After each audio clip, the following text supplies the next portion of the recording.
Chapter 17. The Savanna or Sudan Climate. Distribution. The savanna or Sudan climate is a transitional type of climate found between the equatorial forests and the trade-wind hot deserts. It is confined within the tropics and is best developed in the Sudan, where the dry and wet seasons are most distinct, hence its name, the Sudan climate.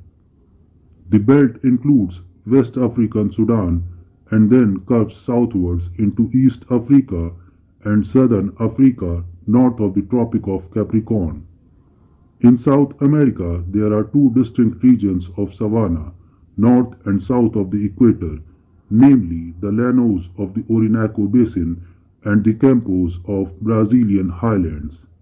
The Australian savanna is located south of the monsoon strip, running from west to east, north of the Tropic of Capricorn. Climate of the Sudan type. Rainfall. The Sudan type of climate is characterized by an alternate hot, rainy season and cool, dry season. In the northern hemisphere, the hot, rainy season normally begins in May and lasts until September, as in Kano, Nigeria. The rest of the year is cool and dry. The annual rainfall for Kano, which is located at a height of 1539 feet above sea level, is 34 inches and is almost entirely concentrated in the summer. But the amount varies from 48 inches at Bathurst in Gambia on the coast to only 5 inches at Khartoum in Sudan in the interior. Both the length of the rainy season and the annual total rainfall decrease appreciably from the equatorial region polewards towards the desert fringes. On the whole, the annual precipitation is less than that of the tropical monsoon climate, and the length of the wet and dry seasons differ with the locality. In the southern hemisphere, the rainy season is from October to March, the southern summer, as of Salisbury in Rhodesia. Its annual precipitation of 32 inches also varies much from year to year. Temperature. The monthly temperature hovers between 70°F and 90°F for lowland stations.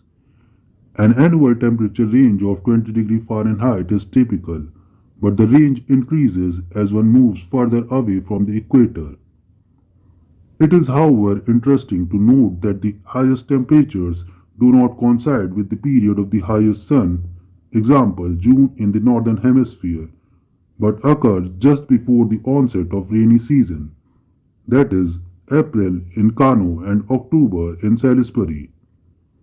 There is also a distinct drop in temperature in the rainy period, due to the overcast sky and the cooler atmosphere.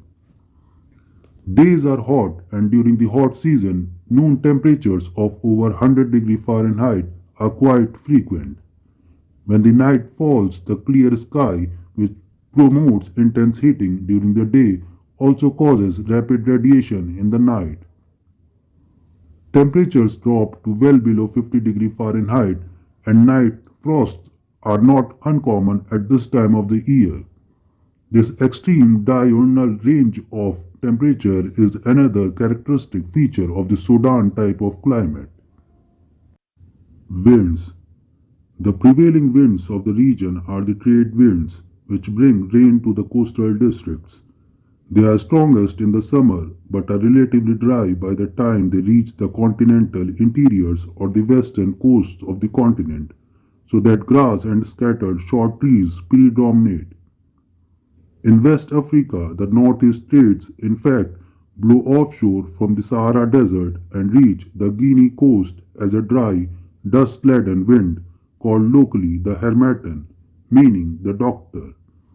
It is so dry that its relative humidity seldom exceeds 30%. The doctor provides a welcome relief from the damp air of the Guinea lands by increasing the rate of evaporation with resultant cooling effects.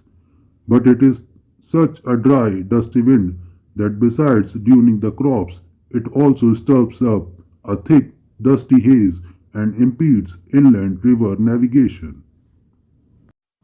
Natural vegetation. The savanna landscape is typified by tall grass and short trees. It is rather misleading to call the savanna tropical grassland because trees are always present with the luxuriant tall grass. The terms parkland or bushveld perhaps describe the landscape better.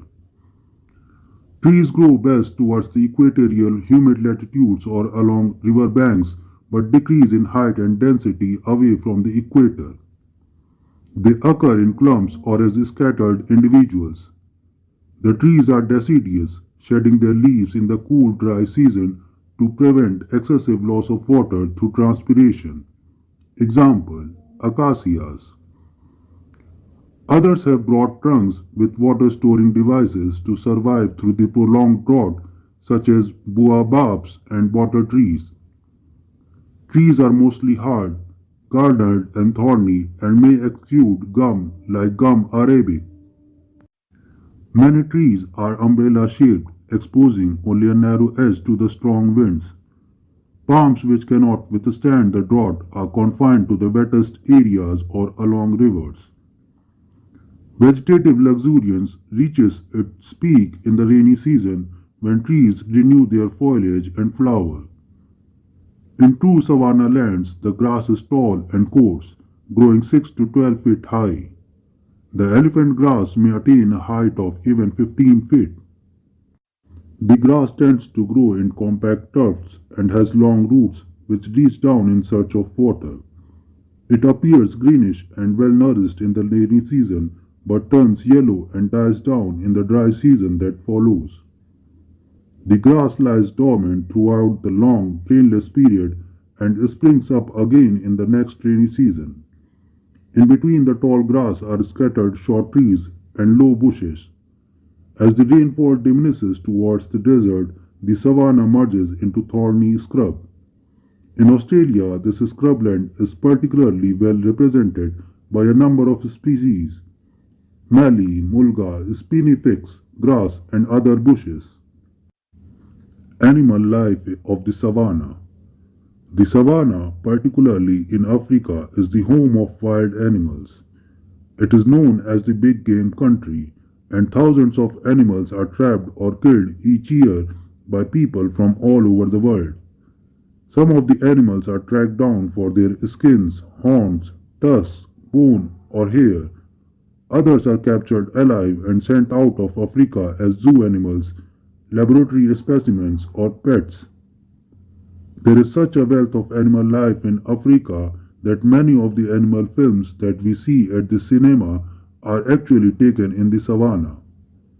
There are, in fact, two main groups of animals in the savanna: the grass-eating herbivorous animals and the flesh-eating carnivorous animals. The herbivorous animals are often very alert and move swiftly from place to place in search of green pastures. They are endowed with great speed to run away from the savage flesh-eaters that are always after them. The leaf and grass-eating animals include the zebra, antelope, giraffe, deer, gazelle, elephant, and okapi. Many are well camouflaged species, and their presence among the tall greenish-brown grass cannot be easily detected. The giraffe with such a long neck can locate its enemies a great distance away, while the elephant is so huge and strong that few animals will venture to come near it. It is well equipped with tusks and trunk for defense. The carnivorous animals like the lion, tiger, leopard, hyena, panther, jaguar, jackal, lynx, and puma have powerful jaws and teeth for attacking other animals. Their natural colorings of light yellowish-brown, often with stripes like the tiger or spots like the leopard, match perfectly with the tawny background of the savanna. They often hide themselves in shady spots up in the branches or amid tall bushes, and many wild animals, as well as hunters themselves, are caught unawares in this manner. Along rivers and in marshy lakes are numerous species of reptiles and mammals, including crocodiles, alligators, monitors, and giant lizards, together with larger rhinoceros and hippopotamus. In such an animal paradise, there are many diverse species of birds, snakes, butterflies, moths, and insects.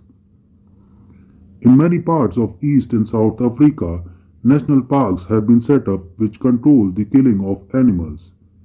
This is a necessity if many of the rare species of animals are to be preserved and protected from wanton shooting. In Kenya, there are large hotels and viewing towers built in the heart of the savannah with special transport arrangements to bring tourists in to see animals in their natural settings. This is a progressive step made in conserving animal life of the savannah and should be encouraged. Human life in the savannah. Within the savanna lands of the tropics live many different tribes who are either cattle pastoralists like the Maasai of the East African plateau or settled cultivators like the Hausa of northern Nigeria. We shall examine the life of these two groups of people more closely and see how they adapt themselves to the savanna environment. The Maasai, cattle pastoralists. The Maasai are a nomadic tribe who once wandered with their herds of cattle in the central highlands of East Africa in Kenya, Tanzania, and Uganda. At the height of their power in the mid 19th century, they numbered about 50,000.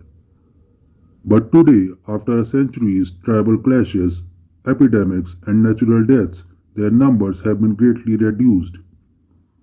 They are now mainly confined to the 15,000 square miles of the Maasai reserves in Kenya and Tanzania. Their old grazing grounds in the Kenyan highlands were taken over first by immigrant white settlers for plantation agriculture, coffee, tea, cotton, and dairy farming, and later, after independence, by African farmers. They now occupy the less favored areas of savanna in which are grazed something like million cattle and perhaps twice as many sheep and goats. On the lower slopes of East African plateau, where rainfall is as low as 20 inches and there are long periods of drought, the grass seldom reaches a foot high and is not nutritious. When there is a drought, the Maasai move upwards to the higher and cooler plateau regions in which their herds can graze on the better pastures. They build circular huts with sticks, bushes, and mud for temporary shelter. The cattle are kept in a special enclosure at night and are protected from attack by wild animals by a strong fence. The cattle kept by the Maasai are the zebu cattle with humps and long horns. They are treated with great respect and affection and are never slaughtered for food or for sale. The beef is only consumed when they die a natural death from old age or disease. They are never used as draught animals and are kept entirely for the supply of milk and blood. Milking is done by women before daybreak and at dusk. The yield is extremely low by any standard and usually not more than 2 pints are obtained at a single milking. The milk is drunk either fresh or sour. Cheese making is still not known to Maasai. Blood from both bulls and cows is drunk. This is obtained by tying a leather cord around the neck of an animal until the veins swell. A vein is then punctured by a special arrowhead and the blood gushes out and is collected and drunk fresh or clotted. Cattle are kept by every Maasai family. They are considered far more valuable than anything else and are symbols of wealth. The richest man has the largest herd of cattle, leaving aside the sheep and goats which to the Maasai tribes are of little significance. Cattle are used in payment for wives and when the father of a family dies, the mother divides the livestock among the sons. The Maasai will not slaughter the cattle for food. So from the agricultural tribes such as Kikuyu of Kenya, they obtain a small amount of millet, bananas, groundnuts, and vegetables. Because the number of cattle is more important to the Maasai than their quality, the Maasai will not willingly sell their cattle. So the large area of land which they occupy in East Africa is not used profitably.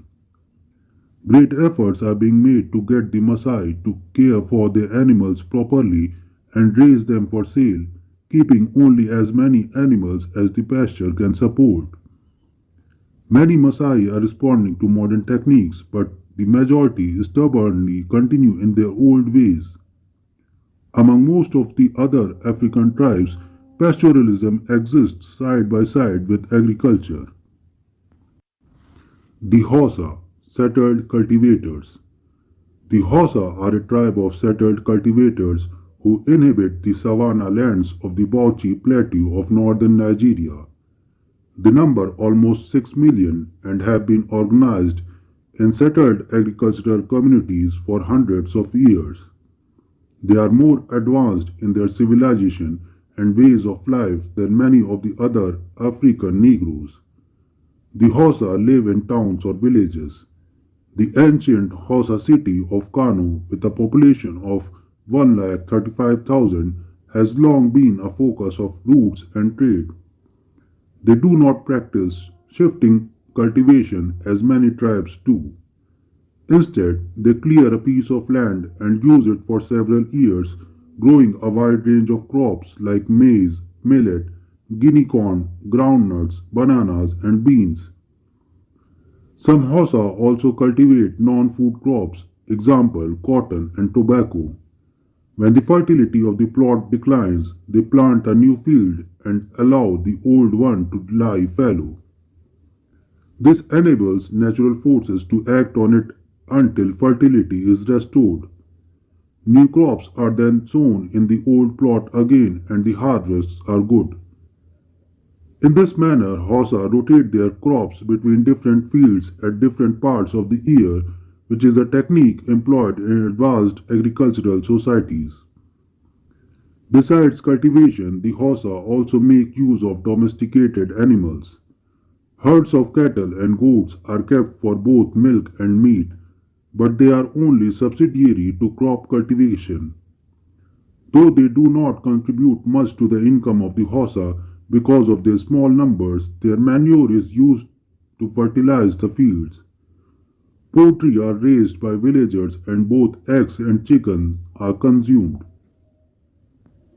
The farming year is very closely related to the season of rainfall. In Nigeria, the rainy season begins in May and lasts till September. The annual precipitation is about 40 inches, falling entirely in summer. The Hausa sow the seeds in late April when sufficient rain has fallen. The seedlings sprout with the heavy rain and grow rapidly throughout the rainy season. Weeding with traditional hoes is done at regular intervals till the crops are ripened and harvested in September, the beginning of the cool, dry season. The tall brown bushes are burned down by the farmers in preparation for new fields for the following year. Sometimes fire may be caused by the dry, dusty harmattan. Problems, prospects, and development of the savanna. There is little doubt that in years to come, world population pressure and need for greater food production will necessitate greater economic development of the savanna. The deserts or the freezing tundra form climatic barriers too formidable for large-scale human intervention to take place. But the savanna lands with an annual rainfall of over 30 inches and without any severe cold should be able to support a wide range of tropical crops. Pioneer settlements in Central Africa, Northern Australia, and Eastern Brazil have shown that the savannas have immense agricultural potential for plantation agriculture of cotton, cane sugar, coffee, oil palm, groundnuts, and even tropical fruits. Tropical Queensland, despite its scarcity of labor force, has been very successful in its attempts to develop its huge empty land. The newly independent states of Kenya, Uganda, Tanzania, and Malawi have already taken to large-scale production of cotton and seashell hemp. Both crops thrive well in savanna conditions. In West Africa, the commercial cultivation of groundnuts, oil palm, and cocoa have been gradually extended into the savanna lands. New drought-resistant varieties will have to be introduced into these newly emergent countries to increase their foreign earnings in such tropical raw materials. In the cooler highlands, temperate crops have been successfully raised. But farming in the savanna land is not without natural hazards. Droughts may be long and trying, as rainfall is often unreliable. Unless countermeasures can be taken in the form of adequate provision for irrigation, improved crop varieties, and scientific farming techniques suitable for tropical grasslands, crop failures can be disastrous for the people who have very little to fall back on. The Sudan climate, with distinct wet and dry periods, is also responsible for the rapid deterioration of soil fertility. During the rainy season, torrential downpours of heavy rain cause leaching, in which most of the plant nutrients such as nitrates, phosphates, and potash are dissolved and washed away. During the dry season, intense heating and evaporation dry up most of the water.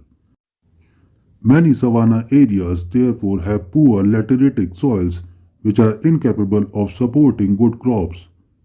Unless the soil is properly conserved through regular manuring, weeding, and careful maintenance, crop yields are bound to decline.